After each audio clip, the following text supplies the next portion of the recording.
Good morning, I'm Jonathan Weinhagen, President and CEO of the Minneapolis Regional Chamber. Welcome and thank you for being here this morning for our Public Affairs Forum.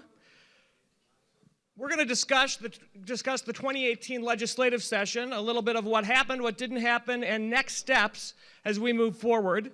Before we do that, I want to start off by thanking a few really key partners without whom we wouldn't be able to pull off events like this. So I'd like to thank our series sponsor, Wells Fargo Bank, and CenterPoint Energy, as well as our event sponsors, Clearway, Minnesota, and our host, the Hyatt Regency Bloomington, Minneapolis. Again, we could not do this work and the work of the Chamber without the incredible support of these sponsors. So let's give them all a big round of applause.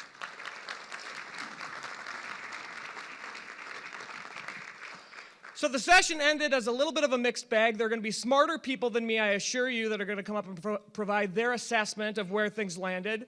The governor signed a bonding bill on Wednesday, but the session ended with zero investment in transit, which has been very critical for the business community. Clearly, as we look forward, we need to think about investing in the things that drive regional economic competitiveness in the metro and across the state. So in addition to discussing the bonding bill, we'll talk about successes, failures, next steps of the session. We're going to get some really great insights from some smart people who were in the room and closer to all of this work than any of us. So with that, again, four incredible legislators representing both bodies of the legislature and both parties, so we'll have a little bit of an opportunity to get insights from the Republicans, the Democrats. I think we've got some younger, more freshman members and some more senior members of the legislature, so a really diverse panel of folks to chat with this morning. So I'd like to welcome up Brian McClung, who is the co-founder and a partner with MZA+Co, a strategic firm that offers clients support with public affairs, media relations, grassroots advocacy, and more, as our moderator. Welcome, Brian. Thank you, sir. Thank you. Thanks, Jonathan. Well, we're really glad to have you all here. We know there's probably a little bit of legislative session fatigue, but maybe that has worn off now. And with the governor's signatures and vetoes this past week, the session is officially wrapped up. And the governor mentioned yesterday that he signed his final bills as governor. And so it's all concluded. And so now we have an opportunity to kind of unpack what happened during that session, talk about why things happened the way they did, and then talk about what to look forward on the campaign trail this fall. And of course, Minnesota really is ground zero of the 2018 elections. And it's Minnesota politics, so we have always the weirdest possible outcomes and weirdest possible situation. So now, in addition to having the entire Minnesota House of Representatives on the ballot, you have a special election in Senate District 13. Now that former Senate President Michelle Fischbach has resigned from the Senate to fully become the lieutenant governor. So you have a 33-33 tie in the Minnesota Senate right now. And you have the governor's race on the ballot, not to mention 2 U.S. Senate races, and the largest number of targeted congressional races in the entire country after California. So we really will be having an exciting election season this fall. So for those of you who follow that and are interested in that, you'll enjoy. And those of you who don't like political commercials, go ahead and cancel your TV now. And try to avoid that as much as possible. But I want to bring up our 4 legislators who are panelists. We'll start out right here. Representative Dario Anselmo, freshman member from R-Edina. Thanks for joining us, Representative Anselmo. I'll go this way.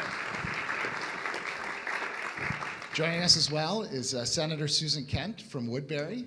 Senator Kent, thanks for being here.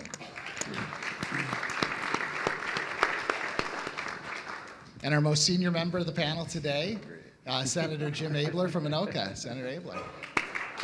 Senior. And you're right here in his home district, so spend a lot of money while you're here in Bloomington. Representative Andrew Carlson. I'd shake your hand, but...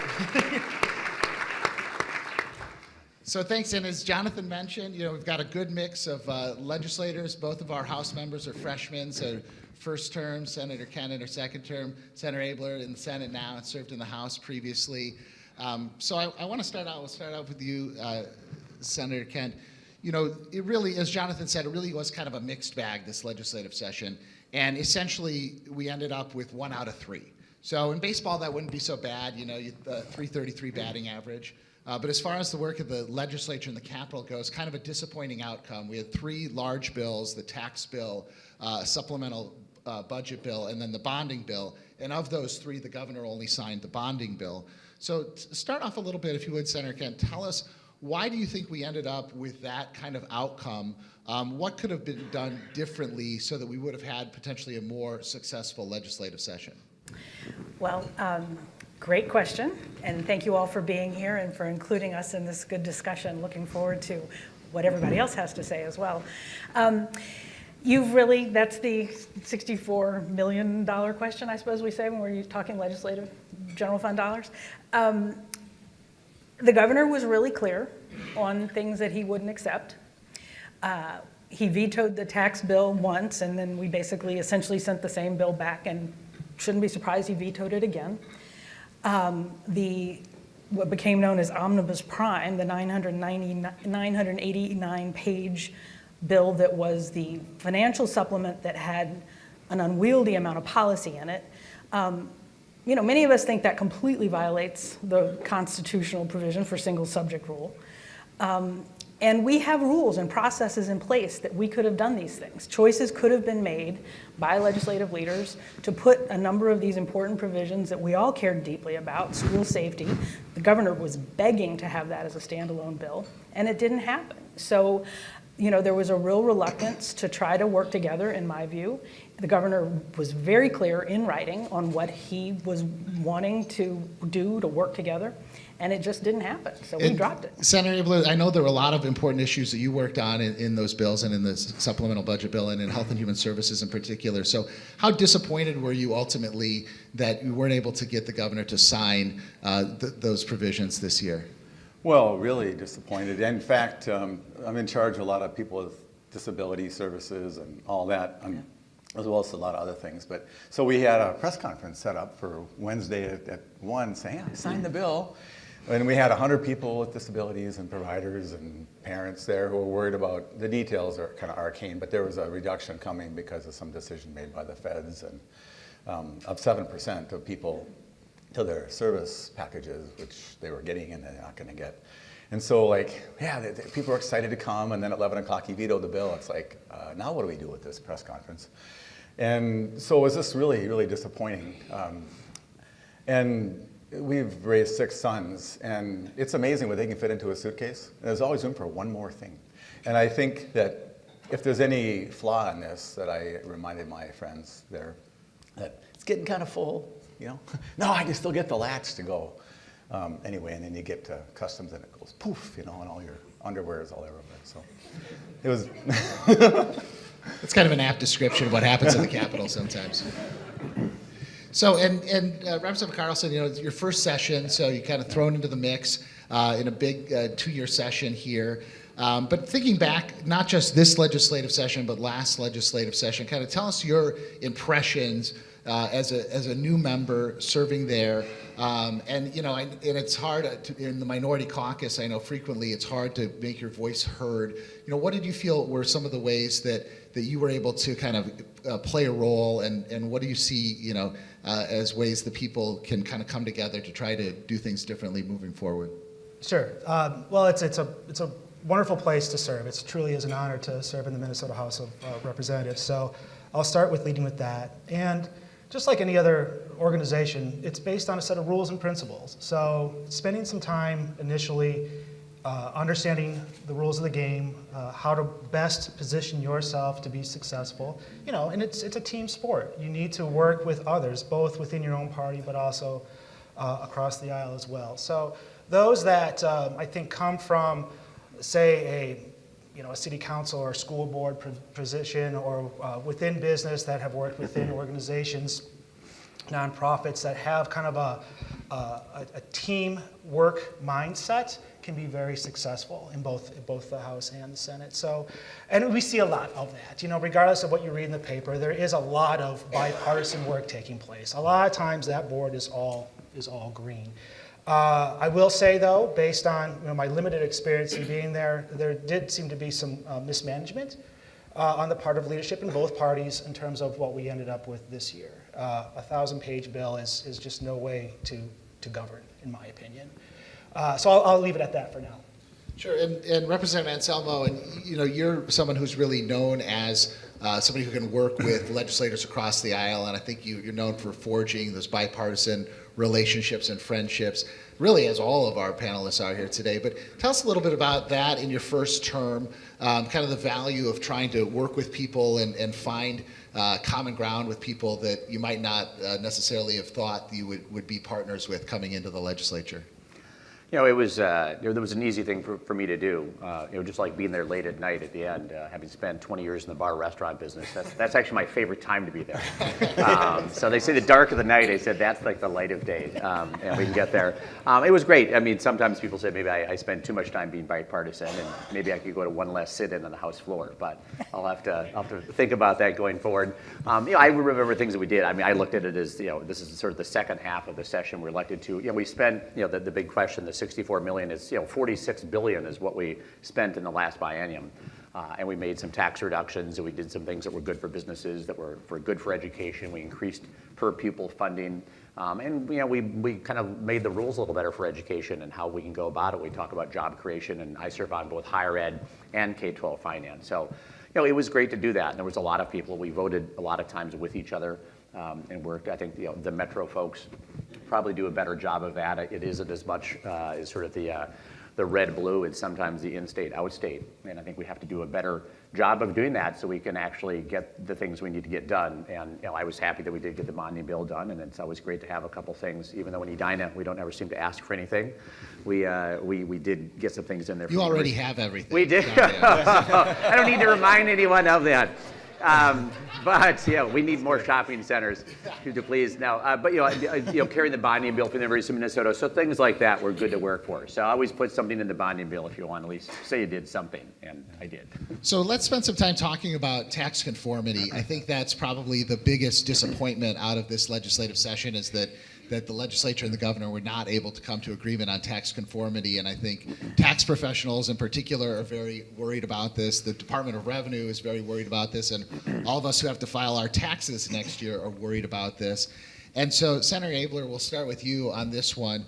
What if anything, can be done to now prepare us so that in January, when there is a new governor and there's a new legislature, is it going to be possible to try to do something quickly? We don't have a great track record of doing that, but do you think there'll be enough urgency to try to make some changes and maybe to work on some of that, even this fall or after the elections, so that we can be in a position to conform and not have real tax headaches coming up next April? Well, probably not. I mean, there's always heroics, and it'd have to be some kind of credit back. Just so you know, the part that's really at risk, and I was surprised that people couldn't answer this question directly because I spent some time looking into it. What's going to happen? You're going to have a more complicated form. There'll be some form they'll conjure up. But also, if you're a standard deduction person, the feds changed it to $24,000. Used to be $12,000. Minnesota's going to move to $13,000 for the tax year. And so if you happen to, those people are going to get nicked. If you take the federal one, you have to take the state one. It's called consistent election. There's a term you can take home. And so if you're a $21,000 itemizer, then if you take the federal one, you have to take the state one, which means you get 13, so you lose $8,000 on your state. And so you're going to lose about $500. If you itemize more than 24, no big deal. But the part that I'm concerned about, those are like just the regular middle-class families that do some mortgage and so on. So they're going to get dinged. And again, there was the simple tax conformity thing, and then there's what else can we fit into this bill? And I just want to encourage you, if I don't get anything else into your heads, you being engaged really matters. I mean, as business people, you're important, but as citizens, you're important. And most of you may know your legislators, but that pressure that comes from normal people doesn't always, it's underestimated what good it can be. And so going forward, you might come up with an idea that your chamber has about how to fix this on a basis that would be productive, and I suggest you think of that. And Representative Carlson, so what are your thoughts on the tax issue? What can we do to try to position ourselves to work on this? Is there any advice that you would give to the folks that are running, and as we look at this, I mean, I think the governor and Senator Bach and some others have talked about, well, maybe we do need to do a special session after the elections to kind of get a head start on this. Do you think that something like that is a good idea, or what would you recommend? Sure. Before answering your question directly, I'm going to take 2 seconds just to provide my perspective on how we got to where we are. Back in December, corporations did quite well with a federal tax cut of 40%. Last year also, with the Minnesota tax bill, corporations did quite well there as well. So, and Governor Dayton, being very clear at the onset of this session, said, I would like to do some things for working Minnesota families and seniors. And at the forefront of his proposal was the working family tax credit. And that just wasn't present in what was brought forward. So the communication between the executive branch and the legislature was pretty clear in terms of what the governor was looking for. So I don't think it's any surprise, being where we're at, that the governor vetoed the tax bill. So I'll start with that. How do we reconcile this? A tremendous amount of work has been done around tax conformity. The homework is done, it just hasn't been turned in. So to move quickly on, again, I don't think it's in anyone's, no one in this room is going to say that we don't need tax conformity and we don't need to provide relief to working Minnesotans. And the writing is done, that's ready to go. So I think there is an ability to move quickly, whether it be a special session between now and January, or it's the first piece of work we do with the new legislature.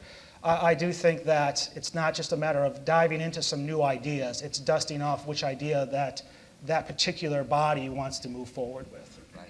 Representative Anselmo, so what are some of the areas you think we need to focus on when you think about taxes in Minnesota and trying to improve, our overall tax system here? Well, besides having a lot of shopping centers and hockey players, we have a lot of taxpayers in Edina. I have to remind that sometimes to my colleagues. Yeah, and it's important, and we need those things from the taxes. So those are the things we're advocating for. We'll be talking about here in transit and education and things that grow our economy. Tax conformity was an important thing. We certainly have a lot of people that work at corporations. Sometimes people like to make corporations like the C word. I said the people that actually provide jobs, that help people pay taxes, that grow your community, that allow us to live the standard of living that we do. We have a lot of small businesses and pass-throughs. So conformity was something that I heard pretty universally. I don't think people could put a pin on what part of it. They just wanted to see us get that done. And that was packaged in this bill with some education spending and some changes too, which was also important. So it seemed to be a nice way to do it. It was not everything was in there that I wanted. I'm a big person for the earned income tax credit, those sorts of tools that are out there. But I realized growing up in a big family, you don't get everything you want. You got to get enough, and I think there was enough to get it done. But that's just me. And Senator Kennedy, any closing thoughts on taxes and tax conformity? Well, to address the question that you've been asking in terms of moving forward and what might happen, I'll just cite that the governor said pretty much outright there won't be a special session. Just set that aside. With the Senate now being 33-33, that makes that more complicated. With an election, that always makes these things complicated. And I was on a similar panel recently with another Senate Republican leader who very pointedly said that to do one after the election basically takes away the power of the next governor and legislature to do their work. So all that said, I think, I stay hopeful that, because this is important, it is important for a lot of reasons, that if some agreement, and Representative Carlson's right, the numbers have all been crunched, all these different scenarios, it's a matter of putting something together that people can sort of easily agree on. It's just really unfortunate that there was such insistence on doing it the way we did it during the session, so we couldn't get it done. And I want to turn to another issue here, and Jonathan mentioned in his opening remarks the fact that there was no new investment in transit this legislative session, and that was a real missed opportunity. And the Minneapolis Regional Chamber has been a strong voice for increased transit. And it's something that employers are saying is a must-have for our region, that we're falling behind some of the other regions that we compete with. The Greater MSP and 8 of their partners recently put out their regional indicators, and we've actually dropped for the second year in the row on jobs that can be accessed by walking or transit. And you look at things like the competition for Amazon and other companies, they are seeking places where people can move around without cars.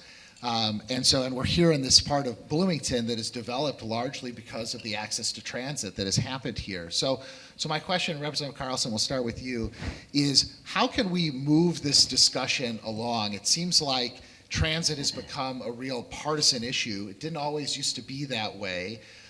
What do we need to do to try to kind of recalibrate this conversation and find some common ground to get more people to understand transit isn't just something that people want to do because it's fun or interesting, but it's really something that we need to continue to grow our economy, especially in the Twin Cities, but around the entire state. Yeah, it's Bloomington really is becoming a leader in transit and transportation policy, and I applaud them for their work in this because it's expensive. There's a cost that comes with it, but the benefits, Bloomington has seen the benefits in investing in this type of infrastructure. So hopefully that work will continue. The bonding bill, of course, was kind of the silver lining, the one big takeaway in terms of some transit-related projects in there. The Quarters for Commerce money, and of course I would be remiss to not mention the $204 million to finally begin fixing the 35W 494 interchange. This will be min-pass lanes on both sides of 35W on 494 with what's called the turbine flyover, which will alleviate traffic going from north to west. So that's huge. That's a big deal not only for Bloomington but for the whole South Metro. So that was so many people and so many years of work in progress there. It's also exciting too because that will accommodate work on the BRT Orange Line, which will be moving forward and is fully funded, which will connect the southern suburbs with downtown Minneapolis. That work will happen hopefully in conjunction with that. So there are some major things taking place from a transportation standpoint, not only in terms of traffic congestion alleviation, but also in terms of safety. I did mention the Orange Line. Last session, we also got funding for the Mall of America Transit Center. As many of you are well aware, that's the busiest it's the busiest transit center in the entire system, both for light rail as well as for bus. So that's big, and that will be more accommodating to the folks that use transit. And a lot of us in Bloomington see that transit hub as the gateway into our community. That's the first impression we leave with visitors that come to our great state and to the city of Bloomington. So we've got a lot of good things going for us. Hopefully that work continues. We do need to, and this is a shout out to the business community. Thank you for your support for transportation and transit funding. We appreciate your support. We need your support. And as you work with your members and others, and just speaking to those data points in terms of why this is so needed. Representative Anselmo, what are your thoughts on the transit issue? I know, there are a lot of Republicans that are skeptical, and even when they're hearing from their friends in the business community. So what are your thoughts about how we can kind of, break through on this issue and maybe find some places? One of the areas that the Minneapolis Regional Chamber focused on this year was arterial bus rapid transit. So that has been really successful. Many people have seen the A line on Snelling Avenue and Ford Parkway in St. Paul. It's faster. It's, you board in the front and back. You prepay for your tickets, and it's $27 million as opposed to some a $2 billion project. So, do you think there are areas where we can find common agreement, like building out that arterial bus rapid transit system and kind of keep moving forward in some of these key pieces for the region? That's a great example. People like things that basically look like trains, move like trains, but they don't. They're not called Southwest Light Rail. So, and that's kind of how you sort of eventually get there. And we care about it. I said, it's getting to and from places. One of the things about being in Edina, you're close to a lot of stuff, but you're always in traffic. And that's true of most of the places in the metro. I grew up out in the western suburbs, and it's getting out there.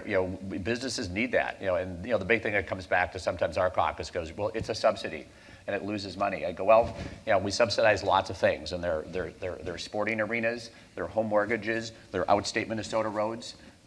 So we have to pick what subsidies we want, where there's value. When I talk to business leaders in my community, they go, yeah, it's, the cost of not doing it is greater than doing it. So we do have to make those investments. And I'm glad that we are at least looking to maybe find a way to maybe dedicate some funds to the roads and bridges, because that's the thing I probably still hear the most. So more transit, better for workers, better to get commerce and going. Well, in Senator Cannon, we've had the opportunity to work together on Gold Line Bus Rapid Transit out in your part of the East Metro as well. And it really is something that brings the whole region together, because this right now, most of the investment has been West Metro, but East Metro is looking at Gold Line BRT and Rush Line and some other projects. So give us your thoughts about how we can continue to build support for investments in transit. I have a lot of thoughts on this. I was vice chair of the Transportation Committee for 4 years, and I've worked hard on all forms of transportation in the state because it's important for our entire economy and all Minnesotans. When we were having breakfast, I looked at the little piece here from the chamber about the 3 priorities: workforce, affordability, and transit. And I would submit that transit actually has the ability to really influence the other 2. So that's why I think this is a huge priority, and we all need to embrace it in a very, very big way. Because with transit, that will, A, attract new workforce. As Governor Dayton has often said, people don't move here for the weather. We need to have reasons, and Minnesota has a long tradition of investing in the things that make people want to live here. This is another step in that direction. We need to make that progress. The other one is when it comes to housing, having flexibility of where you live and where you work, that's a good way to solve some of that. And there was a great Harvard study a few years ago that indicated that the #1 indicator of economic mobility is access to transportation. I mean, it's such a no-brainer as far as I'm concerned. And I really appreciate, and Brian, you brought up Gateway, which we've worked on the Gold Line. When you look and see what the local chambers and the local business people and the community members across the board pulled together to support this thing and got resistance to just do $3 million in bonding for that thing. Why this is partisan is confusing, I'll just say that. But it's a bigger issue than that, and that's what I really want to encourage all of you to really understand and then respond to, because it's what it's going to take to make this change. Unfortunately, when people talk about transit, that has been conflated to only mean Southwest Light Rail. There's very little light rail that is being planned for our metropolitan area. It is almost all buses that we're talking about, and allegedly everybody likes buses, but we can't get any support for them. And that's one of the things I would call out. People talk about, oh yeah, it's great, I support it, and then they don't vote for it. So people need to hear about that and your views on it and why you think it's important to your businesses and your communities. And then the other thing I would say is, and this goes back to that point about the division between the metro area and greater Minnesota. Transit and the aspects of things that happen to strengthen the metropolitan area has been demonized in greater Minnesota in a way that I think is not accurate, not fair, and certainly not economically reasonable. And so I've been on different panels and people will say, yeah, you're using gas money for Southwest Light Rail. It's like, first of all, that's just not constitutional. So no, that's not happening. But that's the degree to which this has been conflated. So what I'm saying is we need to be really clear. Transit, especially buses, because that's what we really mean mostly when we talk about transit in the metropolitan area, is hugely important for a lot of important reasons. And we all need to get on board, and we need to hold people accountable for the way they vote. And I'd be remiss if, before we wrapped up this segment, if I didn't mention that the Chamber put together a website that we'd encourage you all to visit at betterbusesmsp.com that provides information about arterial bus rapid transit. And also, if you sign up there, you'll continue to get updates and be informed about the advocacy efforts there. So take a look at that when you get a chance at betterbusesmsp.com. Senator Abeler, and up in your area, you're not far from North Star Commuter Rail and some of the other forms of transit we have. But give us the perspective of people in your district on this. As Representative Anselmo was saying, yes, roads and bridges, but also transit plays a part. And what's the perspective that you're hearing? Well, and I think just to be useful to your crowd here, you've got 3 legislators kind of inside or right around the Beltway, 694, 494, and there's a Met Council fellow here, and nice to meet him, and they're all conflated. And transit is a $2 billion ridiculous, I'm a North Star fan, and I don't mind the light rail, but Hiawatha was the wrong place to start. And then Southwest is like $2 billion, really. And so when you get beyond those areas, it really is cars. And so what you all can help is to help people who live out there realize it's a valuable thing to have, people come to the city and actually get around and maybe go out to their stores and enjoy Minnesota. And actually the productivity of the Metro core does fund a lot of things that happen out there. I have just always joked that we should have a constitutional amendment to require that Minneapolis and St. Paul and the environs have at least one Republican in them, so that then when they have our meetings, there would be somebody speaking up. But it's really become a Democrat issue in there, and so it needs to change that stigma, and the whole Met Council fight that goes on 19 years of voting for bills that result in no change, really. It's just pushed it too far into a way that is just polarized, and it's a binary choice, transit or not, trains or roads. And you can help that debate, and as Susan mentioned, that's what you need to get, and so you need to have somebody from Bewabic actually carrying that you can get around the metro and see why that's in their interest, and that'll be productive. That's helpful. So, and Senator Kent mentioned this document here, and this is being unveiled, so we want you to all take a look at this. This is new for you today. This is a great piece that the Minneapolis Regional Chamber has put together. But I want to use that to transition to one of the other topics that Senator Kent mentioned in here, and that's housing. And right now we are in a really hot housing market, and especially kind of the middle level homes and lower are selling really quickly. And so we're seeing that starting to pick up steam. But there is a significant need in the Twin Cities for affordable housing. And we're seeing that as an issue that's coming up. And you'll note in the brochure here that it's projected that the Twin Cities is going to need an additional 51,000 affordable housing units to keep up with demand.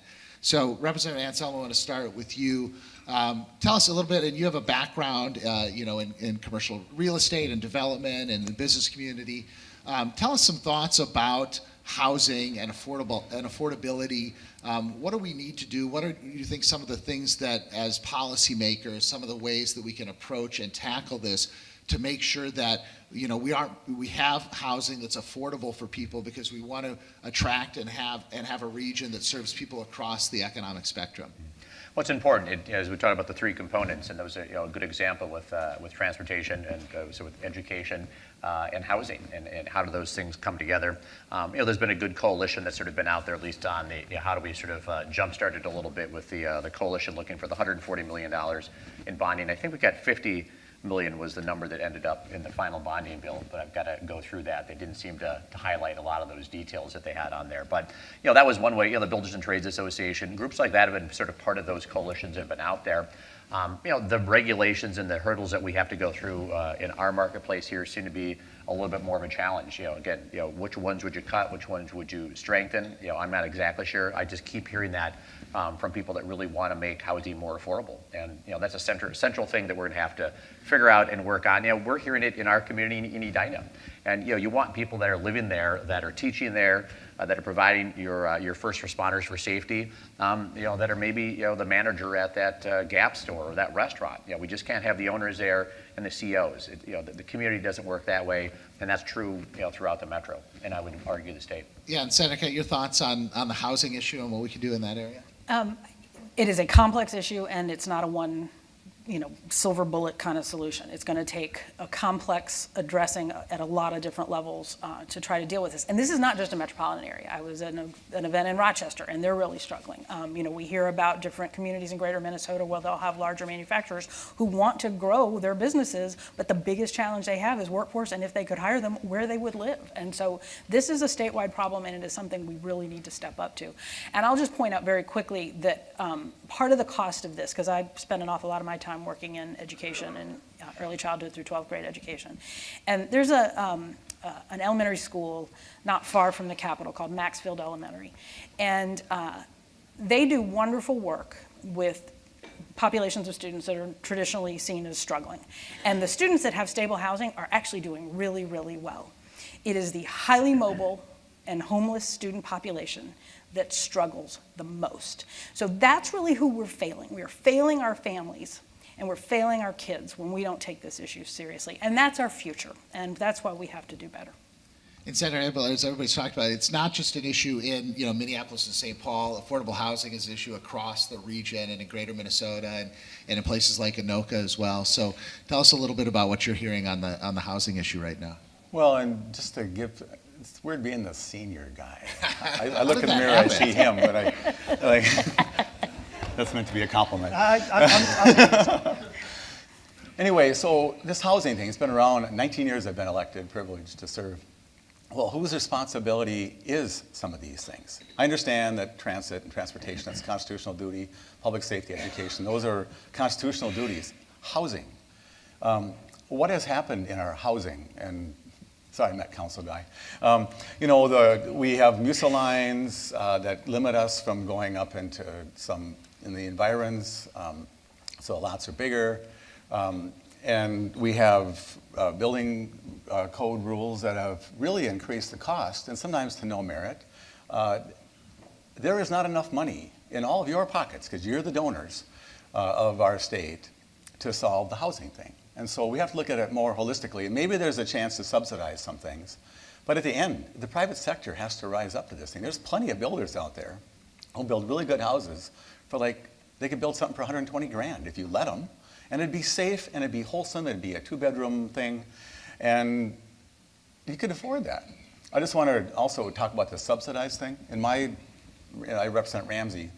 They put up a 47-unit subsidized housing thing, cost over $10 million, over $220,000 or $30,000 a unit, and it's tacky. They had vinyl floors, and you would not want to live there. Across, literally 2 blocks away, they built 2-bedroom apartments with granite countertops for 157 grand. Hello? And so there is a way, but it's not just, but mobility is a big deal. And kids should not be subjected to future risk because of their zip code, and they are. And so we share the interest, but I'm just telling you, you're probably part of the solution. And as you tell us what things don't make sense in some of the regulations we set up, and regulations aren't all bad, but some are just dumb. And are we really interested in helping these families? That's where you can come in. So I'll stop. Thank you. Representative Carlson. Well, I'll try to be concise, and I'll lead by saying that I think the housing situation we face is not just an issue, it's a crisis. It truly is a crisis, and not just in Minnesota, but across the country too. I personally believe there's a certain moral obligation to provide safe housing for everybody. I think that is something that as government, as good government, needs to be involved in. And I'll give it a Bloomington example. Bloomington has embraced this issue and has been taking it on from a multifaceted approach, everything from looking at their zoning code, but also to some of the equity issues too, in terms of preserving existing multifamily housing. When we live in the metro, we don't talk about development. We a lot of times talk about redevelopment. Something has to go away in order for something new to be built. And there's a cost to that. You're not starting at a zero baseline. So real estate is location, location, location, as you all know. So costs vary dramatically depend on where you are located throughout the state. So those apples to apples comparisons a lot of times don't work, or should be looked at or scrutinized very closely in terms of what the final cost is. But I think there's a lot we can do from a land use and zoning standpoint. Let's look at the cost of parking. Parking is a huge component with multifamily housing. Do we really need that 1-for-1 ratio of 1 unit per parking stall when you're located right next to a light rail line? Probably not. So when we can look at ways of working with, and the big part of this too is the finance community. They're looking at this from a risk analysis standpoint. They want those units to sell and to fill up so that the mortgage on that loan can be paid. So it's the politicians, it's the builders, but it's also the finance community, which you are all associated with too. I think we need to start looking at some bold initiatives. For example, in Minneapolis, we have the fourplex piece.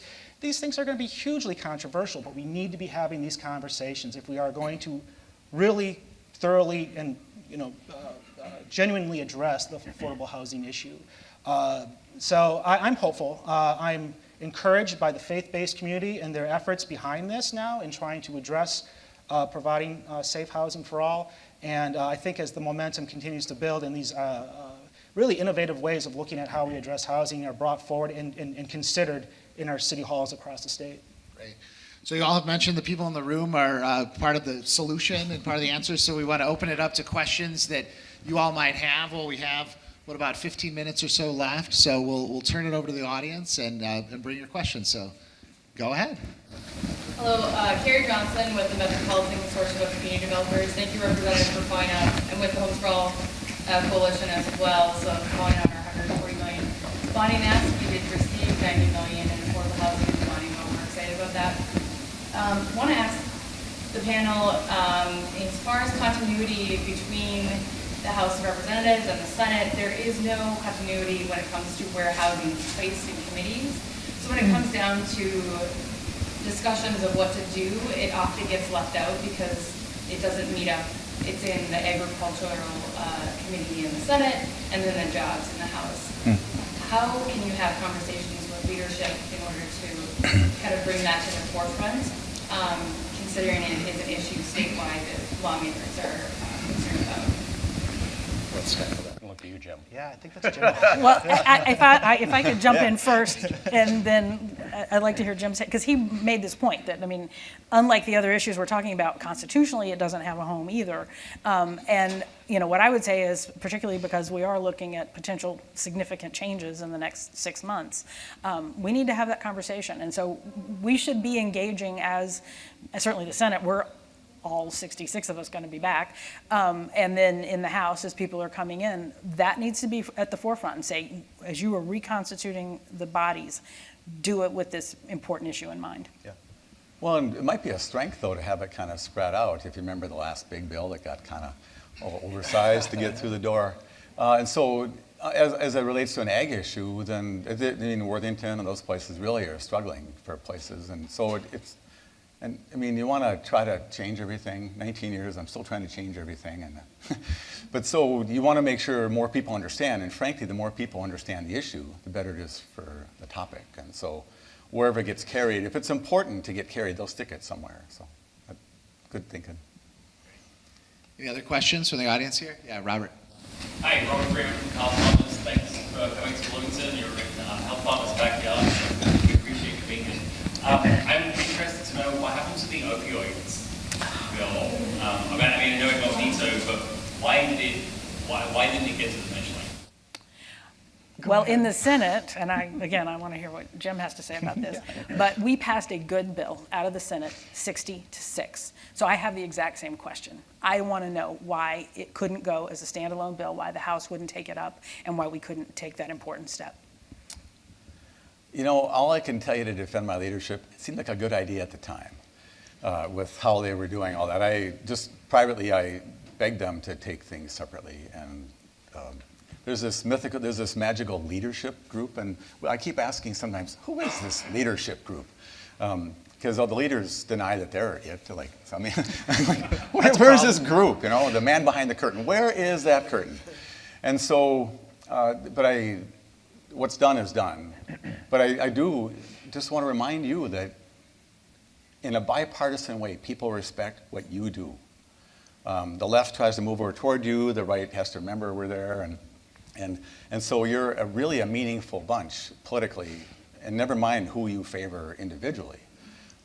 And so as you talk to these leaders who really do make decisions in an oligarchy type way, remind them of how you're expecting product. And, you know, that's all. Well, I think that's raises a good point for our freshman members too, and that is that it seems like, Senator Abeler, you've seen this over those 19 years, the decision making has consolidated. And it used to have, I think, committee chairs that had more authority and more ability to craft legislation, and now we've gotten to a point where it's, 4 caucus leaders and a governor in a room at the end of session making almost all of the decisions. And so I'm curious from Representative Carlson and Representative Anselmo, I think there's been some pushback from, the newer members especially to say, we have election certificates too. We want to be included in these decisions. And do you think there's any way, is there going to need to be some more public outcry, or maybe it's ending up with a 990-page bill that kind of gets attention around that this hasn't worked very well in recent years? Is there a way to get back to having more legislators with more say and kind of opening up the process again? And any thoughts that you all might have on that kind of process part of what's happened at the legislature? Yeah, this is one of many public interest issues that was brought forth at the Capitol this past session. I mean, people taking time off of their work to come down to the Capitol to make their voices heard on an important issue. It's stunning how many people have stories related to the opioid crisis, and it's heartbreaking. Whether it's a family member or a loved one or a coworker, it seems like no one is just immune to this crisis that's unfolding. And I get choked up just thinking about the stories that were shared with us through committees and on the House floor. We let Minnesotans down. That's the end of the line. We failed Minnesota in not addressing this. And something has to be done. And it's just one of the many public interest initiatives where there was just no movement forward. And it's frustrating. It emboldens me to work harder to get some action, some movement on these things. But again, politics is a team sport. It does require a bipartisan solution. And I think there's enough political will, we can get these things done. But these are public interest. Minnesotans want us to do something about this, and we need to act. It was a very moving issue and topic. It became very personal, and certainly one of the authors of the bill who'd lost a son to it in the House. One of the other freshmen, and some of the freshmen were speaking up, Representative Keith Franke, who'd lost an employee just 3 days before that. I didn't share my story. I think people probably heard enough of my stories already through session. Going on, of my real estate manager went to St. Olaf, not one of those kids, but someone that would be a kid of someone in here, and how he became addicted to opioids. It's an addiction issue. How do you treat it? And where do you put those costs? And that's kind of what it came down to in our caucus, because those costs do get passed down. On the tobacco issue, I see you've got Clearways here as a sponsor. I see some of the people there. I was lead author on the Tobacco 21 bill, and that bill. We've dealt with cigarettes and tobacco in a cost, sort of solution that is passed on. The problem is you don't need tobacco to deal with other pain that's going on. And it's an addiction. In fact, it kills 6 million. It kills 6,000 people a year in our state, and costs our state $7 billion. So I would have liked to seen us tackle that more. Opioids was the emotional one. But sometimes cost isn't the only way to do it. And in our caucus, that just kind of killed it, unfortunately. We probably have time for one or two more questions. Yeah, Doug. Brian, we can't let these people leave without asking them who we think who's going to trail candidates. There we go. Who will control the House come November and the Senate? There we go. It's all up for grabs. So yeah, and the state party conventions are both this weekend, so we'll see endorsements for governor and U.S. Senate coming out of Rochester and Duluth. And so I don't know if Senator Kent, you want to start with predictions on endorsement, primary wins, November? I am one of the last people to ever make predictions. I always say I left my crystal ball at home. That said, I have just recently announced my own endorsement for Tim Walz and Peggy Flanagan for governor. And I do believe they have a chance to bring the state together and prevail in November. I also think they can prevail between now and November. As I've watched in my community, and I'm Woodbury, right? So as swingy a district as you get, people are really frustrated, and they are looking for change, and people are motivated and engaging in a way that they haven't. If I had a nickel for every time somebody came into my office and said, I've never done this before, but I'm here because I felt like I had to. I think we are going to see some pretty interesting things happen.